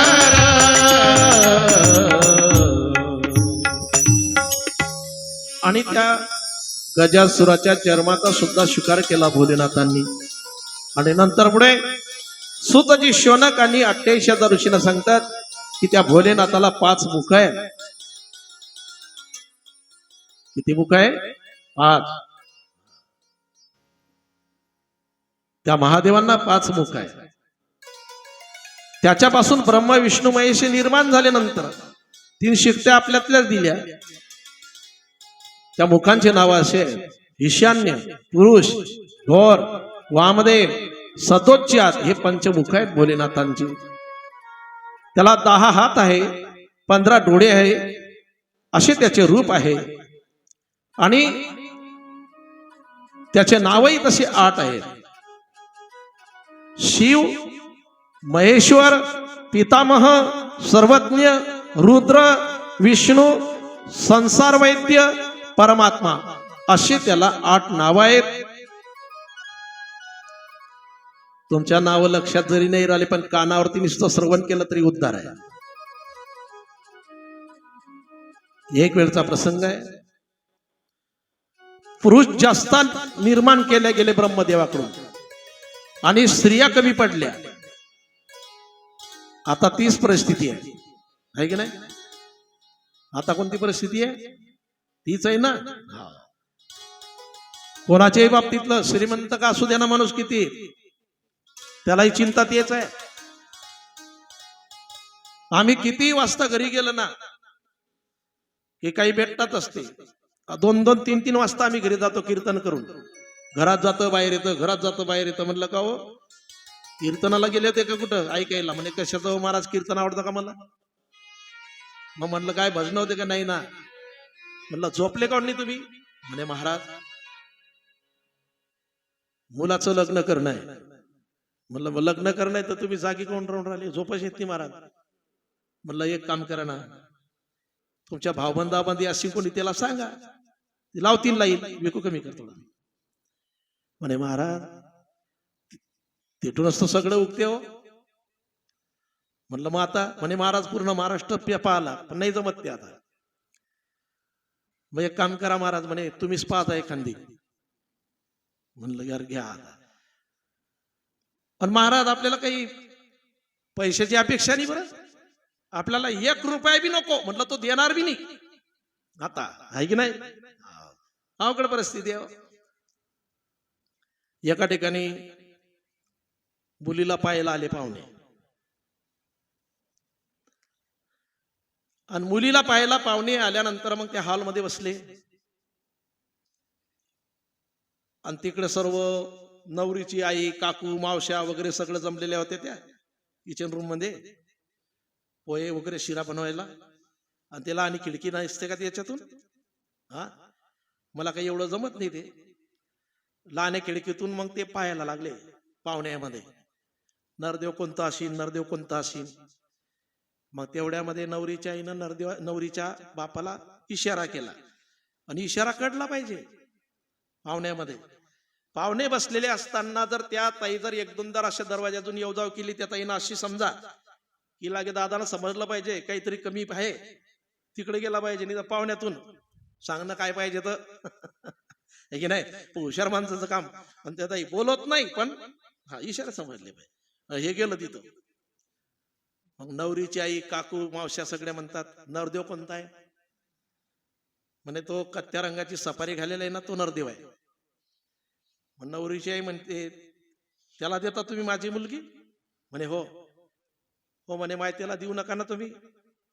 अगं म्हणे बागाई शेती भरपूर आहे घरी, बंगला आहे मोठा, मुलगा नोकरीला आहे, हा पुण्याला बी मोठा बंगला आहे, सगळे व्यवस्थित आहे, एकोणता एक मुलगा आहे, काही चिंता नाही. हो म्हणे माय तरी त्याला देऊ नका ना तुम्ही.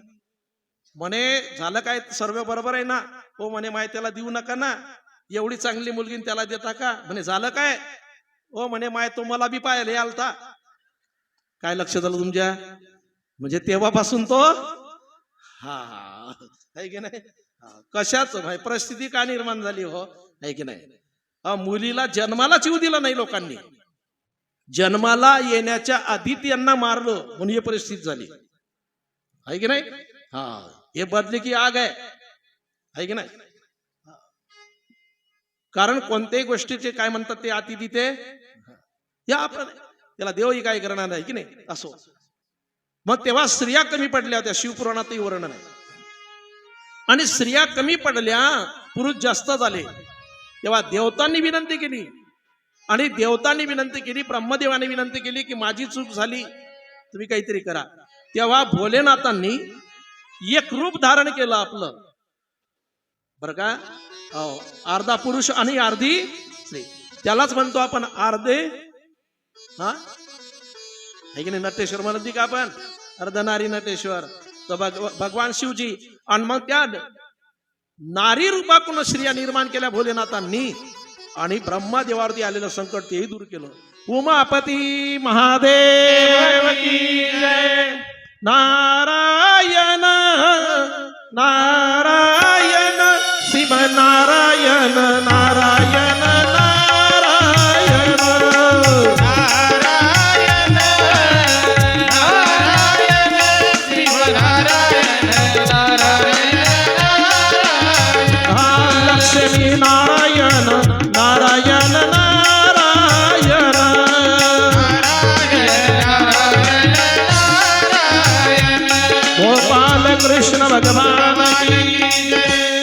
आणि नंतर पुढे सूतजी आणि शौनक यांच्या संवादामध्ये सूतजींनी सांगायला सुरुवात केली की एक शिलाद नावाची ऋषी आहे आणि शिलाद नावाची ऋषी त्यांना पुत्रा संतान होत नाही. मग त्यांच्या पितरांनी सांगितले की एक काम कर, तू यज्ञ कर, एखादा धर्मात्मा मुलगा त्या ठिकाणी जन्माला घाल, जेणेकरून आमची सोडवण तो करेल. आणि भोलेनाथांची आराधना केली त्यांनी आणि भोलेनाथ प्रसन्न झाले आणि भोलेनाथांनी सांगितलं की मी तुझ्या पोटी जन्माला येणार. शिलाद तप करायला लागले आणि यज्ञ करण्यासाठी भूमी तयार करायला लागले. आणि भूमी तयार करत असताना त्याच्या अंगाचा जो घाम आला तो खाली पडला, त्याचं एक बालक निर्माण झालं. असा सुंदर विषय आहे. आणि मित्र आणि वरुण नावाचे ऋषी त्या ठिकाणी येतात आणि मित्र आणि वरुण नावाचे ऋषी आल्यानंतर त्यांनी त्याचं भविष्य पाहिलं, सांगितलं तुला पुत्र झाला बरोबर आहे, पण याचं आयुष्य आहे ना, हा अल्प आयुष्य आहे, याला जास्त दिवसाचं आयुष्य नाही, याला पुत्र होऊन काय उपयोग झाला. आणि त्यावेळेला जास्त दिवसाचं आयुष्य नाही म्हटल्यानंतर तो पुत्र म्हणजे झाल्यानंतर सर्वांना आनंद झाला होता. पुत्र झाल्यानंतर आनंद होतोच ना सर्वांना, आणि आनंद झाला सर्वांना. मी थोडं घाईच सांगतो, तुम्ही ऐकून घ्या आता बरं का. हा, लक्ष इकडे ठेवा, कोणाकडे लक्ष द्यायचं नाही आता, हा आपलं पाहायचं आता. आणि सर्वांना आनंद झाला होता म्हणून त्याचं नाव काय ठेवायचं, मग सर्वांनी त्याचं नाव ठेवलं नंदी. सर्व आनंदी झाले म्हणून नाव काय ठेवलं, नंदी. पण त्याचं आयुष्य म्हणजे एकदम कमी आयुष्य सांगितलं. मग नंदीने सांगितलं तुम्ही चिंता करू नका. पण नंदीने भोलेनाथाची आराधना करायला सुरुवात केली, ओम नमः शिवाय नामाचा जप करायला सुरुवात केली आणि खरतड तपश्चर्या केली. नंदीने निराहार आहार राहिला, पाणी सुद्धा पिला नाही, वायू भक्षण करून तपश्चर्या केल्यानंतर भोलेनाथांनी त्याला दर्शन दिलं आणि भोलेनाथांनी सांगितलं नंदीला तू चिंता करू नको, माझ्यासारखा बलवान होशील, माझ्यासारखंच तुझं आयुष्य राहील, जिथं मी तिथं तू राहशील आणि तुझ्या जवळच कोणी काही सांगितलं तर ते मला येऊन मिळेल, मला सांगण्यापेक्षा तुला सांगितलं तर त्याची इच्छा लवकर मी पूर्ण करेल, असं नंदीला सांगितलं. आणि माझ्यात आणि तुझ्यात काहीच फरक राहणार नाही. अरे तुझंही दर्शन घेतलं ना तरी तो मला येऊन पावेल सर्व, तुला जरी नैवेद्य दिला तर, कारण तू आणि मी वेगळं नाही. हा, कारण वचन महादेवांनी दिलं होतं ना त्यांना, शिलादला. आणि नंतर पुढे भोलेनाथांनी त्या नंदीचा विवाह करून दिला. मरुताची कन्या बरं का, आणि मरुताची कन्या सुयशाशी तिचा आणि त्याचा विवाह करून दिला. आता सर्व गणच आहे ना त्याच्याजवळ, एक प्रकारची गण नाही भोलेनाथांच्या जवळ. तिच्याशी नंदीचा विवाह करून दिल्यानंतर आता नंदीचं जे चरित्र आहे आजही आपण त्याच्या कानात सांगितलं, भोलेनाथापर्यंत पोहोचल्याशिवाय राहत नाही. एकदा गजर करा, हा राधे राधे हो राधे राधे, राधे राधे हो राधे राधे, राधे राधे हो राधे राधे, राधे राधे हो राधे राधे, राधे राधे हो राधे राधे, राधे राधे हो राधे राधे, राधे राधे हो राधे राधे, राधे राधे हो राधे राधे.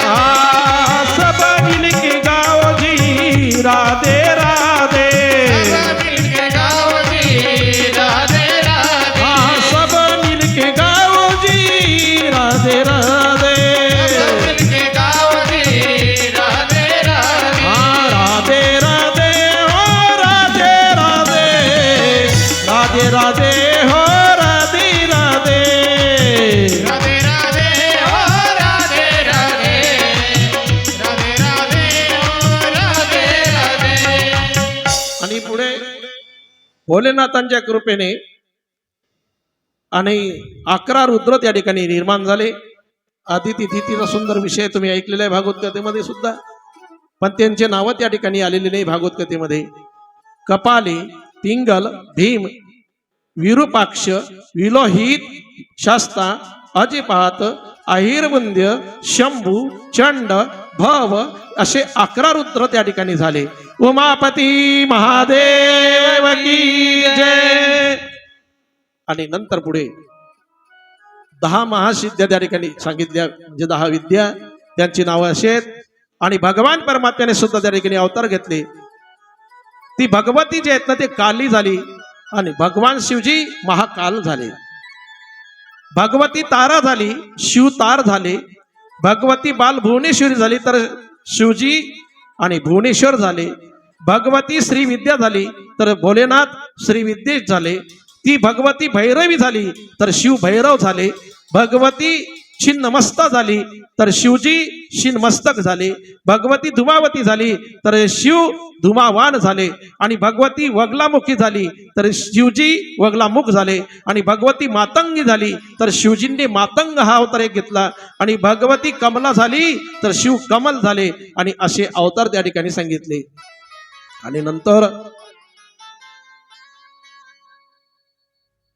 सुतजी आणि शौनक यांच्या संवादामध्ये परत एक अवतार झाला शिवजींचा.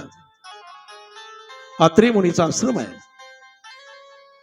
अत्री शब्दाचा अर्थ आहे अत्री, त्रिगुण रहित ज्याचं जीवन आहे त्यांना म्हणतात अत्री. आता तुम्हाला थंडी बी खूप वाजून राहिली पण नाही इलाज आहे बरं का. मला सांगण्याच्या नादात काही थंडी वाजत नाही. हा, मी काही शूटर गिटर काहीच आणलं नाही अंगामध्ये, काही नाही, पण तरी थंडी वाजत नाही. पण इथून निघलं की वाजते वा बरं का. असं अत्री शब्दाचा अर्थ आहे अ म्हणजे नाही, त्रिगुण, त्रिगुण रहित ज्याचं जीवन त्यांना अत्री म्हणतात. आणि त्यांच्या पत्नीचं नाव आहे अत्री मुनीच्या पत्नीचं नाव काय, तर खरं नाव तिचं आहे अनुसुया. काय नाव आहे, हा, पण अपभ्रंश शब्दाचा झाला, आपण म्हणतो अनुसया. अनुसया शब्दाचा अर्थ असा आहे जी बुद्धी कुणाचाही द्वेष करत नाही तिला म्हणतात अनुसया. आणि त्यावेळेला मग ते 3 देव त्या ठिकाणी अवताराला येतात. अत्री झाल्यानंतर अत्री आपल्याला व्हायचं आहे आणि अनुसया सुद्धा आपल्याला व्हायचं आहे. आणि ते 3 देव आपल्यामध्ये निर्माण करायचे आहे, नाम रूप आणि गुण. लक्षात घ्या. एक वेळ देवतांच्या पत्न्या नारदांनी त्यांच्याजवळ स्तुती केली या अनुसयाची, की अनुसयासारखी पतिव्रता स्त्री होणार नाही, झाली नाही. आता देवांच्या जरी पत्नी असेल, लक्ष्मी, पार्वती, ब्राह्मणी, ती सरस्वती, ते जरी असेल, सरस्वतीने आधी अवतार घेतला होता, नंतर तिला परत जन्म घ्यावा लागला होता. असो, या तिघींना काही ते सहन झालं नाही. हा, बऱ्याच वेळा असं होतं की दुसऱ्याची स्तुती केली तर एखाद्याला, मग तिची परीक्षा घेण्यासाठी तिचं आणि त्या ठिकाणी तपश्चर्या जे होती जीवनामध्ये, पावित्र्य जे होतं नष्ट करण्यासाठी हट्ट धरला 3 देवांकडं. 3ही देवांनी आपल्या आपल्या पतीकडे हट्ट धरला आणि त्यांची इच्छा नसताना परीक्षा घ्यायला पाठवलं अनुसयाची. हे 3 देव परीक्षा घेण्यासाठी त्या ठिकाणी जातात साधूचं रूप घेऊन. आणि साधूचं रूप घेतलं आणि अनुसया मातेच्या आणि आश्रमाच्या बाहेर तो प्रसंग आता आपल्याला पाहायचा आहे. ओम हरी ओम हरी ओम हरी ओम, ओम हरी ओम हरी ओम हरी ओम.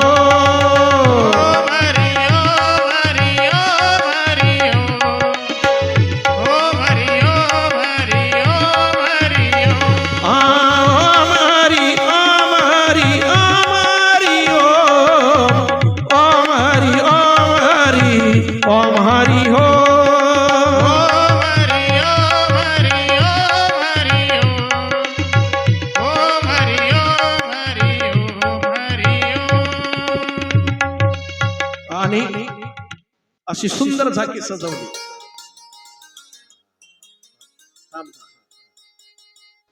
असे अनुसया मातेकडे आणि आश्रमामध्ये आल्यानंतर आणि अनुसया मातेला आवाज दिला अलग्य निरंजन आणि अनुसया मातेला त्यांनी भिक्षा मागितली की आम्हाला भोजन पाहिजे,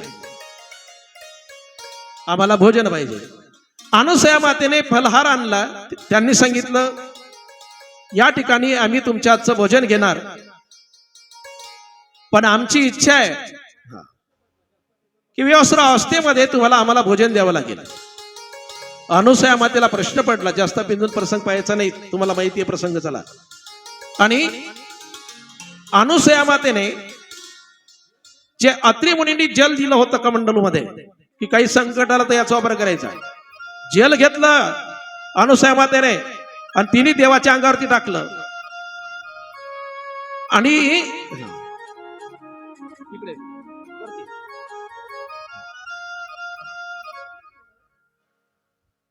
आणि जल घेतलं,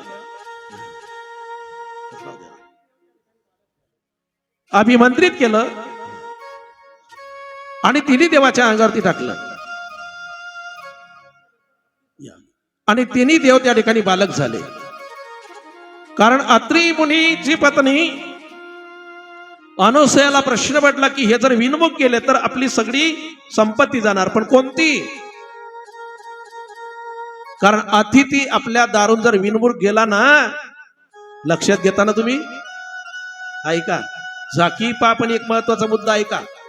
पूर्ण 7 दिवसाच्या कथेमध्ये हा शब्द प्रत्येकाच्या लक्षात पाहिजे तुमच्या. आपल्या द्वारामध्ये जो अतिथी येतो ना, तो अतिथी विनमुख जाता कामा नये. पाहुणे किती घाई येऊ द्या, नाही जेवण करत पाहुणे, काहीतरी नाश्ता नाही करत, नाश्ता बी मग चहा तरी नाही का, चहा मग पाणी तरी द्यावं, पण तसं जाऊ द्यायचं नाही. कारण आपल्या घरून अतिथी जर विनमुख गेला ना, तर तो आपली पूर्ण पुण्य संपत्ती घेऊन जातो. आतापर्यंत केलेलं पुण्य जो आहे ना, त्या पुण्याचा क्षय होतो. हा, म्हणून काहीतरी द्यावं. हा विनमुख झाली अतिथी, विनमुख झाली अतिथी, विनमुख झाली अतिथी, विनमुख झाली अतिथी, विनमुख झाली अतिथी,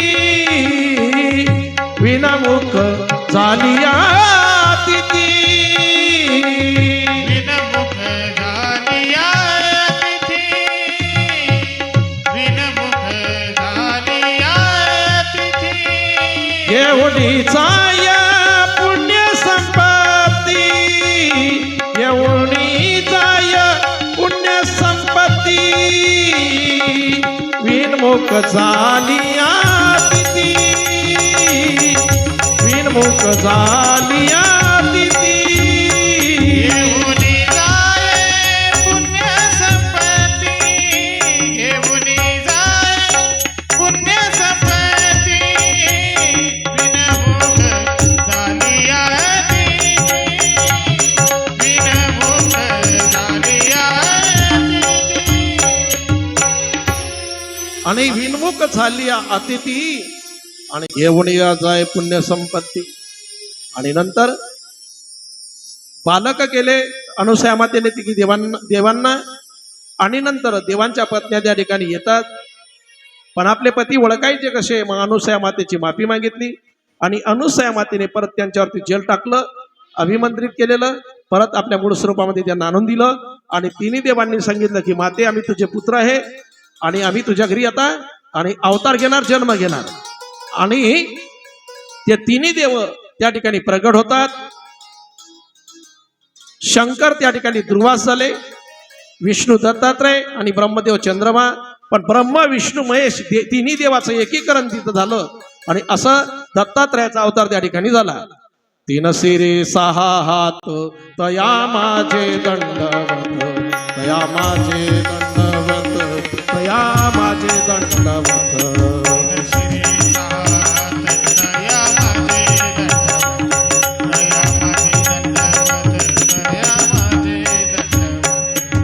शिरे 6 हात, 3 शिरे 6 हात, 3